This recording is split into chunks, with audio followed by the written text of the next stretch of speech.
ছোট মনের টিভি টেনে স্বাগতম।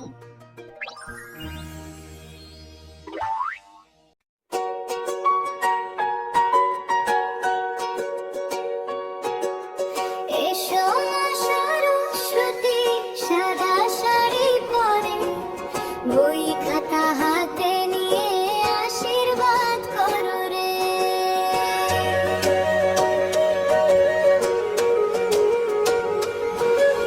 পড়াশোনা খেলাধুলা সবেতেই হই ভালো, মায়ের দোয়ায় হাসি খুশি থাকি সকাল বিকাল সব সময় আলো।